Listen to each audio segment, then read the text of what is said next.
Hello everyone! A few months ago now, I made a video delving into the subversion of anime girl tropes in Doki Doki Literature Club. And today, we're going to be delving into DDLC again. The poetry is one of the most interesting details in DDLC, revealing hidden meanings to the characters and delivering some pretty creepy messages. Today, we are going to be discussing the style, techniques, and meanings behind Sayori and Monika's poems, and how they reflect the characters. I really wanted to do all of the poetry from DDLC in one video, but if I did that, this video would not have gotten out on time. So I'm going to be splitting this video into two parts. The first being Where You Are Now, where we'll be looking at Sayori and Monika's poems. The second part being Natsuki and Yuri's poems. And I promise they won't be too far apart.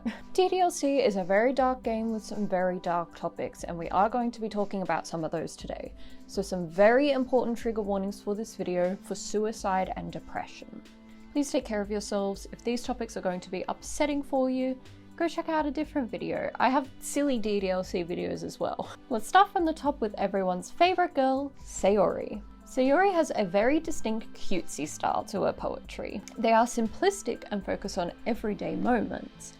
However, like with every aspect of DDLC, there is a darker meaning behind everything. And having these cutesy styles of poems really creates this really dark contrast with some of the things we see later from Sayori. This is the first of Sayori's poems, titled Dear Sunshine. The way you glow through my blinds in the morning, it makes you feel like you missed me.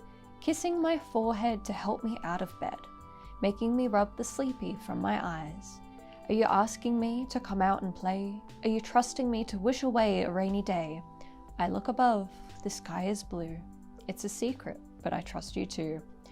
If it wasn't for you, I could sleep forever. But I'm not mad. I want breakfast. At first glance, this is a cutesy poem about being woken up by the morning sunshine coming through the window. But the meaning runs much deeper. Let's look at the techniques and the structure of this poem first. On a technical level, it's a little bit of a messy poem. The first two verses are 4 lines each, and the rhyming scheme changes between them. The second verse follows a very typical structure of rhyming on the last word, with play, day, blue, and two. The second verse has a more abstract rhyming scheme, with the rhyming all in the second and third lines of miss, kiss, forehead, and bed. The reason for the messiness in the poem is explained, as the protagonist calls Sayori out for writing this poem in a rush before she headed to school. And poetry is one of those things where there are no rules, so it's kind of hard to analyze poetry in that sense. I'm not big on poetry, so I'm coming from more of a writing perspective, which is more of my expertise. So you are totally allowed to disagree with me about calling this poem messy or anything I say. Also, side note, whenever it rains, this roof in the room that I film in is super noisy, so if there is background noise and sound, 'tis the rain and the birds. Sayori being late to school is the source of light banter between Sayori and the main character, but represents the larger issue of Sayori struggling to get out of bed in the morning due to her depression. And this is what the poem is ultimately talking about. The sunshine that wakes her up in the morning is her only motivation to get up. And I would take this a step further to say that the sunshine represents the protagonist. Sayori racing to catch up with the main character, worried she overslept and missed him, is an indicator that the main character is Sayori's motivation to get up and go to school. Especially with lines like, if it wasn't for you, I could sleep forever. The line of, are you trusting me to wish away a rainy day, is representative of the way that Sayori feels a need to be an upbeat, optimistic ray of light for everyone around her, despite her internal struggle. The poem ends with perhaps the most authentic line of all, I want breakfast, which speaks for itself. The next of Sayori's poems is this really interesting extended metaphor and is the longest of Sayori's poems. It is titled Bottles. I pop off my scalp like the lid of a cookie jar. It's the secret place where I keep all my dreams. Little balls of sunshine, all rubbing together like a bundle of kittens. I reach inside with my thumb and forefinger and pluck one out. It's warm and tingly, but there's no time to waste. I put it in a bottle to keep it safe. And I put the bottles on the shelf with all the other bottles. Happy thoughts, happy thoughts, happy thoughts in bottles, all in a row. My collection makes me lots of friends, each bottle a starlight to make amends. Sometimes my friends feel a certain way. Down comes a bottle to save the day. Night after night, more dreams. Friend after friend, more bottles. Deeper and deeper my fingers go, like exploring a dark cave, discovering the secrets hiding in the nooks and crannies. Digging and digging, scraping and scraping. I blow dust off my bottle caps. It doesn't feel like time elapsed. My empty shelf could use some more. My friends look through my locked front door. Finally, all done. I open up, and in come my friends. In they come, in such a hurry. Do they want my bottles that much? I frantically pull them from the shelf, one after the other, holding them out to each and every friend. Each and every bottle. But every time I let one go, it shatters against the tile between my feet. Happy thoughts, happy thoughts, happy thoughts in shards all over the floor. They were supposed to be my friends who aren't smiling. They're all shouting, pleading, something. But all I hear is echo, echo, echo, echo inside my head. The extended metaphor of this poem is Sayori giving away all her happy thoughts to her friends and those around her, while not keeping any positivity for herself, and then fearing the moment her friends figure out it's all a facade. The poem opens with, "I pop off the lid of my scalp like a cookie jar," which honestly sets the tone for the whole poem. Popping off her scalp is this really vivid horror imagery, then followed up with cookie jar. As we know from the gameplay of choosing the words for the poems, the tone of words in DDLC is very important. Whether a character likes the more macabre words, cutesy or wholesome terms really sets the tone for the characters and is reflected in their own poetry writing. Sayori in this poem uses a lot of cutesy terms, like cookie jar, kittens, and sunshine. However, these words only appear in the first verse. The second verse describes Sayori taking her warm, tingly thoughts from her brain and quickly storing them in a bottle to keep it safe, placing it on a shelf with all the other bottles. This sets the idea that Sayori doesn't dare keep any positivity for herself. The rhyming of, "but there's no time to waste, I put it in a jar to keep it safe," emphasizes that this is an internal thought of hers, drawing attention to her haste to protect her rare happy thoughts. The two middle verses of the poem follow a more traditional rhyming structure to a poem, and they feel a lot more melodic, and these are the verses that talk about her friends. The effect of this is that all the verses that are Sayori's internal thoughts feel very flat, where the parts talking about her friends are very upbeat and melodic. My collection makes me a lot of friends. Each bottle of starlight to make amends. Sometimes a friend feels a certain way. Down comes a bottle to save the day. The next verse has a very distinct sense of rhythm despite the lack of rhyme. And this is done with repetition. Sayori deals out bottle after bottle. The more and more she gives her friends, the harder it is to find these happy thoughts, like exploring a dark cave, discovering the hidden nooks and crannies. And the imagery of digging and digging, scraping and scraping, implies this really destructive, harmful self-torture. Again, we then have the verse with the rhyming structure about her friends. And finally, Sayori's friends come in for her bottles. And we can really see Sayori as the narrator of this poem in this verse, asking questions. Do they really want my bottles so much? And it gives this tone of surprise. As Sayori gives out her bottles, they each shatter to the floor. Happy thoughts, happy thoughts, happy thoughts in shards all over the floor, contrasting the line of the second verse, happy thoughts, happy thoughts, happy thoughts in bottles all in a row. This represents a lack of control. Things haven't gone as she's planned. The last verse is the darkest, the structure changing to this short, sharp sentences cut off with periods. They're all pleading, shouting something. The first line of the verse is interesting. They were supposed to be my friends who aren't smiling. Almost like Sayori feels that if her friends were to discover the truth of her inner sadness, they would no longer be her friends. The final use of repetition, but all I hear is echo, echo, echo, echo, gives this empty feeling Sayori. There's no rhythm or melody, only this flat, empty ending. This poem as a whole is representative of Sayori's fear of her friends discovering her depression and the armor that she puts up.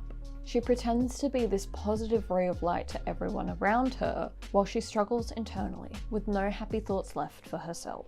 Sayori's poems are unfortunately cut short. Her final poem is "Get out of my head." Get out of my head, repeated 40 times. Get out of my head. Get out of my head before I do what I know is best for you. Get out of my head before I listen to everything she said to me.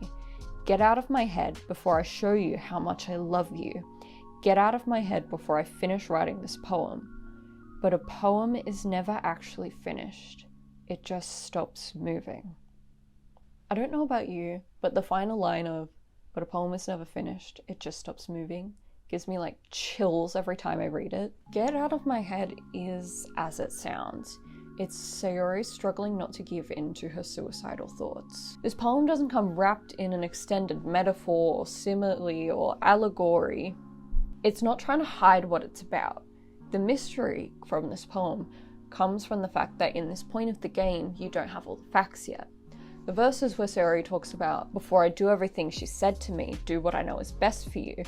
At this stage in the game, we don't know yet what she's talking about.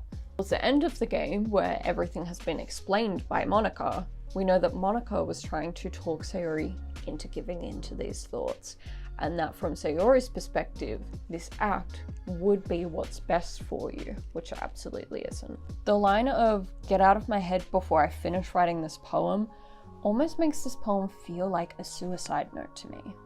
But a poem is never actually finished. It just stops moving, or the writer stops writing. This poem genuinely makes me emotional because the darkness behind it is horrifying. The portrayal of mental health in DDLC has always come from the approach of making it horrifying and uncomfortable, because that's how it feels to deal with it.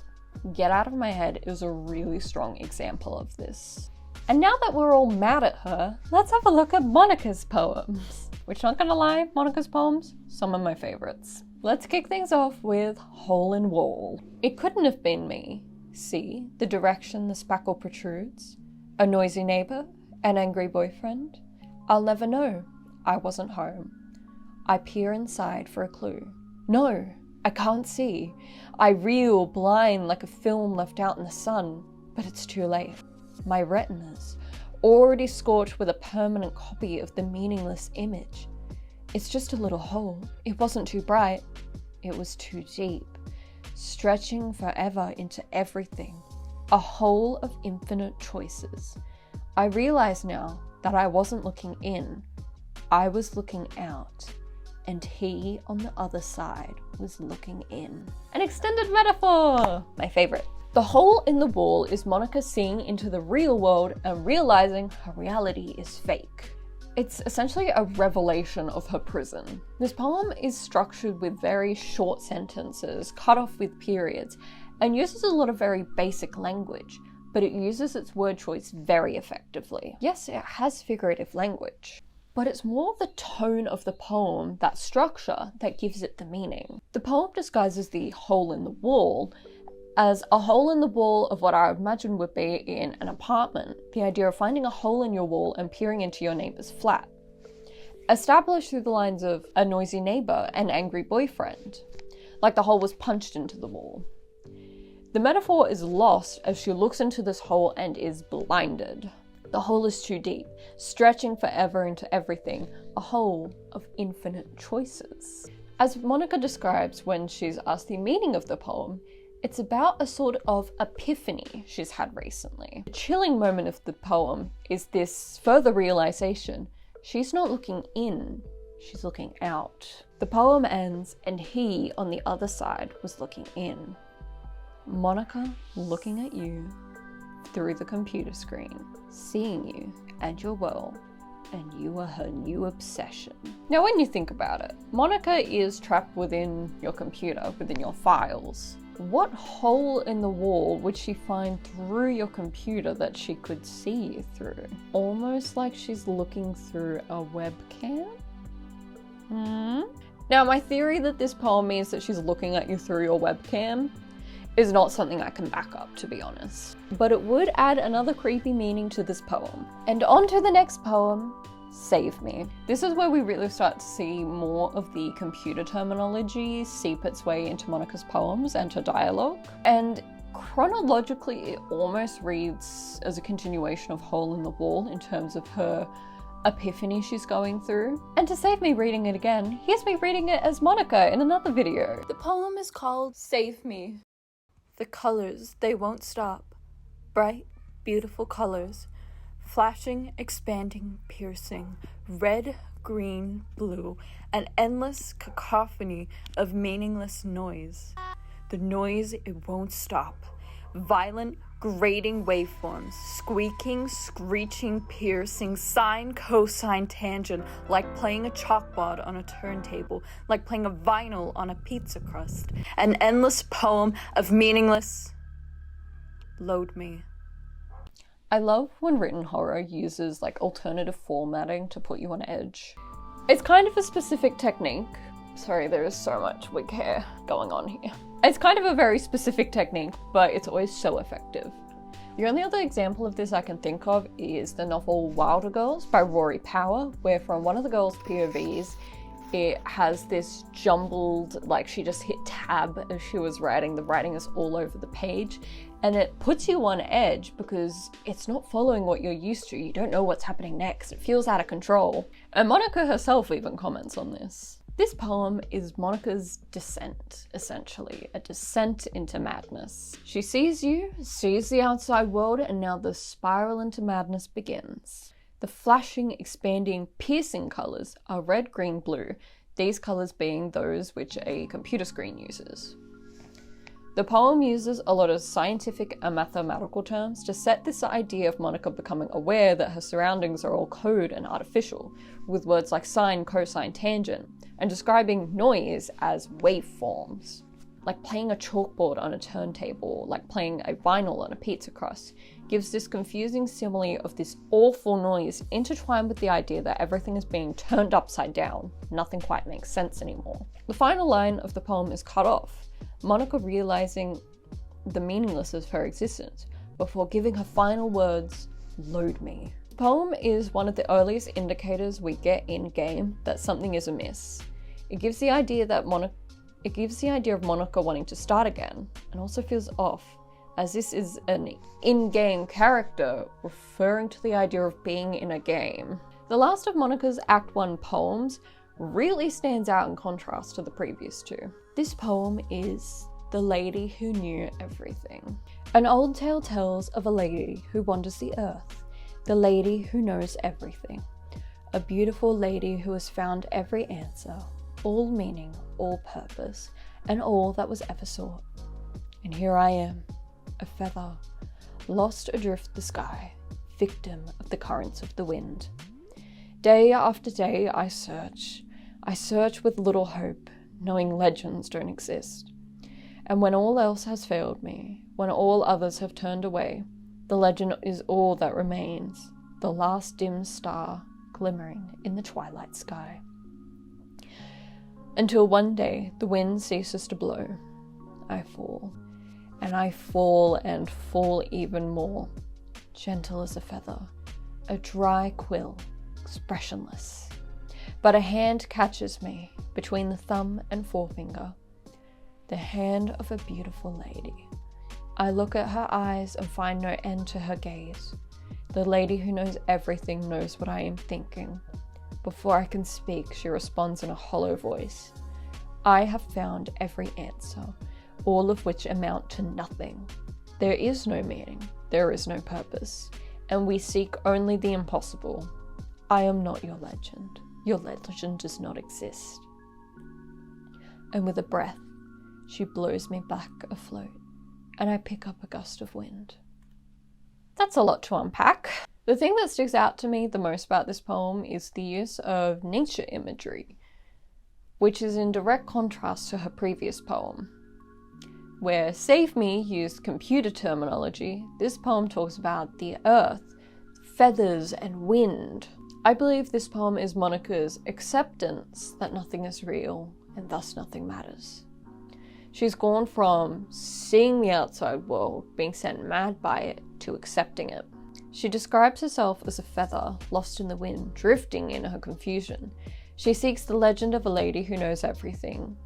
When the lady meets her, she tells her that there is no meaning, no purpose, and Monica is lost to the wind once more. While the lady who knew everything could just be this mythological figure created for this poem, I think, considering Monica is the one writing it, that it would be representative of her younger self. In all her confusion of this realization, Monica would feel like her previous self, who took everything around her as real and just existed as this high school girl, dating sim girl, would be this lady who knew everything. She had everything understood, planned out, and never thought any different. And yet it is Monica's previous self who grabs her by the hand and says, nothing matters. Almost like Monica now knows as well that there is no going back to that former self. There is no save file to load and go back to. This poem is really beautifully written, and it's so surprising to come from Monica, as it reads so much more like Yuri's poetry. The rest of Monica's poems from this point all come from the second act of the game, where all the horror kicks in. Much like the contrast of the first act and the second act of the game, with everything repeating, Monica's poems all connect. Hole in Wall gets a sequel, and Save Me is rewritten. Let's start with the sequel to Hole in Wall. To get you back into it, I'll add in the last verse of the first poem. That is a difficult sentence. I realize now that I wasn't looking in, I was looking out, and he, on the other side, was looking in. But he wasn't looking at me. Confused, I frantically glance at my surroundings, but my burned eyes can no longer see colour. Are there others in this room? Are they talking? Or are they simply poems on flat sheets of paper? The sound of frantic scrawling playing tricks on my ears. The room begins to crinkle, closing in on me. The air I breathe dissipates before it reaches my lungs. I panic. There must be a way out. It's right there. He's right there. Swallowing my fears, I brandish my pen. The poem picks up right where the first one left off, staring out at you. Real standout lines of this poem is are there people in this room? Are they talking? Or are they simply poems on flat sheets of paper? This is Monica wondering what's real and what's artificial and virtual. Are her friends around her real, or are they just written game script? Is there even anyone writing a poem, or is the sound of a pen on paper playing to trick her? She uses poetry itself as an allegory in this poem, giving it this very meta fourth wall feel. She goes further to say the room begins to crinkle, almost like Monica herself is written on paper, being crinkled up and thrown away. Her last line of defense is to get the protagonist to look at her. He's right there. Her only defense? To brandish her pen. Monica does try to reach you through her poems in the game, such as when she writes the poem and instead an error screen appears as she was trying to write her way out of the game. It can also symbolize the way that Monica rewrites the game's script to turn you against her friends, and eventually to delete them. The poem is a very clever play on words. And now we have Save Me again. The colors, they won't. Bright, beautiful colors, flashing, expanding, piercing, red, green, blue, an endless cacophony of meaningless noise. The noise, it won't stop.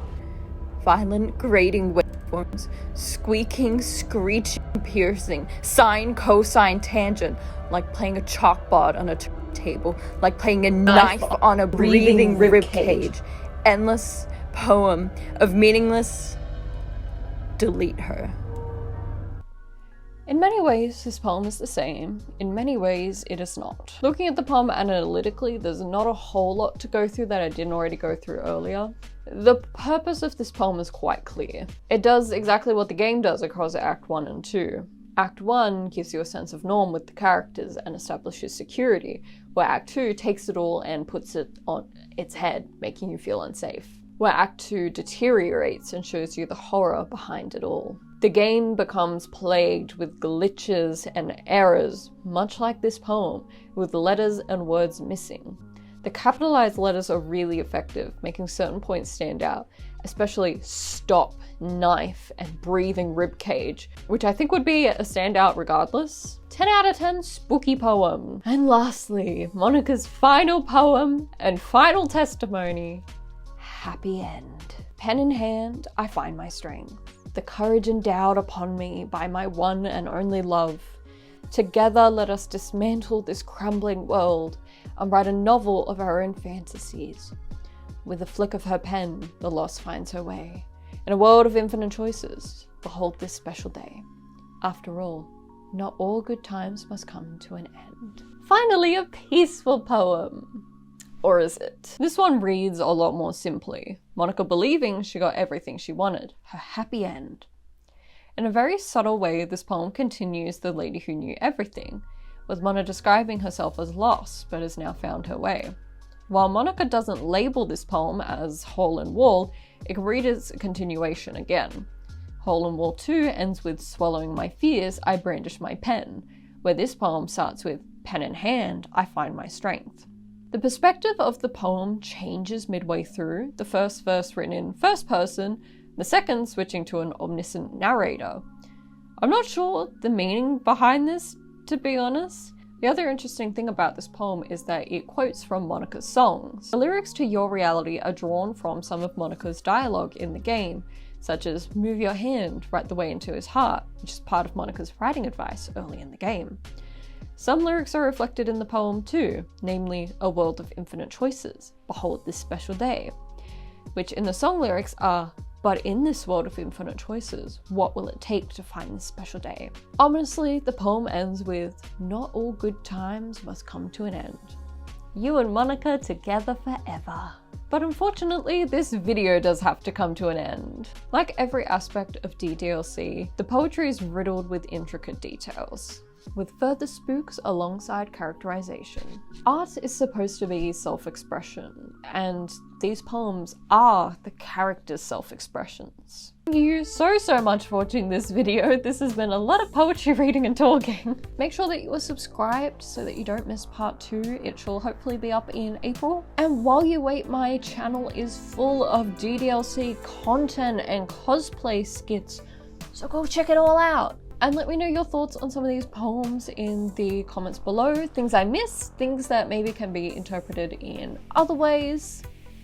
But at the end of the day, art is subjective, so none of us are right or wrong. So you can't call me wrong in the comments, I'm calling it now. Thank you for your time, your attention, and your support. I'm gonna see you in part 2. Bye-bye!